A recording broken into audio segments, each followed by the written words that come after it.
Welcome to నాంసరి. ఈరోజు నేను పాలకూర రైస్ చూపించబోతున్నా. మరి ముందుగా నా వీడియో ఫస్ట్ టైం చూసినట్లయితే లైక్ చేయండి, షేర్ చేసి సబ్స్క్రైబ్ చేసుకోండి.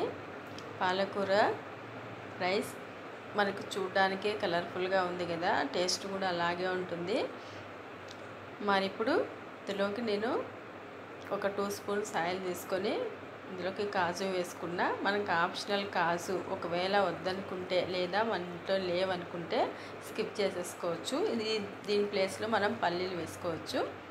ఉంటే మాత్రం కాజు వేసుకోండి. మంచి ఫ్లేవర్తో మంచి టేస్ట్తో చాలా బాగుంటుంది. మనం ఇలాగ కాజు మొత్తం అంతా బాగా మంచి కలర్ వచ్చేంత వరకు ఫ్రై చేసుకోవాలి.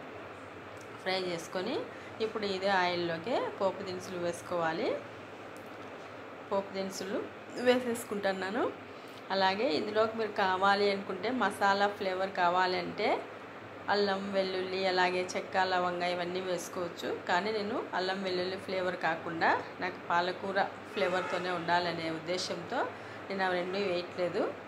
ఇవి మాత్రమే చూడండి. ఇందులోకి పచ్చిమిర్చి అలాగే ఉల్లిపాయ ముక్కలు వేసుకున్నాను. మీరు కావాలనుకుంటే ఫ్లేవర్ కావాలంటే వేసుకోవచ్చు. కానీ మనం ఇలాగ చేసుకుంటే ఇందులోకి పులుపు కోసం నిమ్మరసమైనా లేక చింతపండు వేసుకున్నా కూడా మనకి టేస్ట్కి సరిపోతుంది. నేనైతే ఇందులోకి చింతపండు వేసుకుంటాను కొద్దిగా. ఒకవేళ మీకు నిమ్మరసమైనా వేసుకోవచ్చు. ఇప్పుడు నేను ఒక 2 కట్టలు తీసుకున్నాను పాలకూర. మొత్తం అంతా మిక్సీ పట్టేసుకున్నాను. ఇలాగా చూడండి, పాలకూర అసలు కలర్ కానీ చేంజ్ కాదు, కరెక్ట్గా అలాగే ఉంటుంది. అదే కాకుండా మనం ఒకవేళ మెంతి కూర అయినా లేదా పుదీనా అయినా మనం మిక్సీకి వేసినామంటే కలర్ చేంజ్ అవుతుంది కదా. ఇప్పుడు ఈ పాలకూర మాత్రం అసలు కలర్ కానీ చేంజ్ కాదు. కాబట్టి పసుపు కానీ ఆప్షనల్, మీకు ఇష్టమైతే వేసుకోవచ్చు, లేదంటే స్కిప్ చేసేసుకోవచ్చు. అలాగే కొద్దిగా చింతపండు వేసుకొని మొత్తం అంతా బాగా కలుపుకొని ఒక 5 నిమిషాలు మనం లో ఫ్లేమ్లో ఫ్రై చేసుకోవాలి. చింతపండు వేసుకోవడం మూలంగా మనకి టేస్ట్ అనేది డిఫరెంట్గా ఉంటుంది. కావాలనుకుంటే నిమ్మరసమైనా వేసుకోవచ్చు. కానీ పాలకూర మాత్రం మన ఆరోగ్యానికి కూడా చాలా చాలా మంచిది. చాలా విషయాలు ఉన్నాయి ఇందులో తెలుసుకోవడానికి కూడా. పాలకూర మనం తీసుకుంటే రెగ్యులర్గా మనకి లేడీస్కి మెయిన్గా జుట్టు ఊడిపోతూ ఉంటుంది కదా, అలాంటి వాళ్ళకి జుట్టు ఊడడం కూడా తగ్గుతుంది. అలాగే జుట్టు నల్లగా అవడానికి కూడా మనకి పాలకూర ఉపయోగపడుతుంది. అలాగే ఐరన్ కంటెంట్ కూడా ఎక్కువగా ఉంటుంది. ఇంకా ఆటోమేటిక్గా మనకు ఆకుకూరలు అంటే తెలిసిన విషయమే, ఫైబర్ కంటెంట్ ఎక్కువగా ఉంటుంది.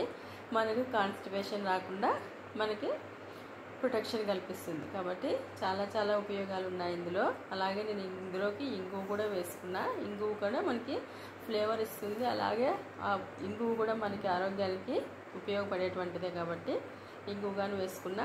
ఇప్పుడు టేస్ట్ తగ్గట్టుగా సాల్ట్ ఏంటంటే పాలకూరలో ఎక్కువగానే ఉంటుంది సాల్ట్. కాబట్టి సాల్ట్ కానీ తక్కువగానే వేసుకోవాలి. మరీ ఎక్కువ వేసుకుంటే పాలకూరలోకి సాల్ట్ కొద్దిగా ఎక్కువైనా కూడా మనకి తినేకి బాగుండదు. కాబట్టి తక్కువగానే వేసుకొని మొత్తం అంతా బాగా మిక్స్ చేసేసుకోవడమే.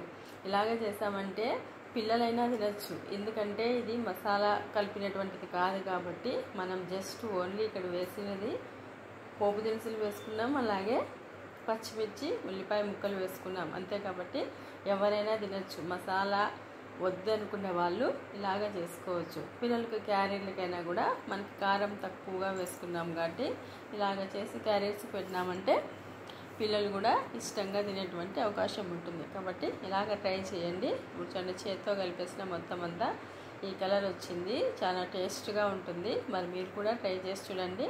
ఇప్పుడు ఇందులోకి కాజు వేసుకోవడమే. మరి నా వీడియో నచ్చితే లైక్ చేయండి, షేర్ చేసి సబ్స్క్రైబ్ చేసుకోండి.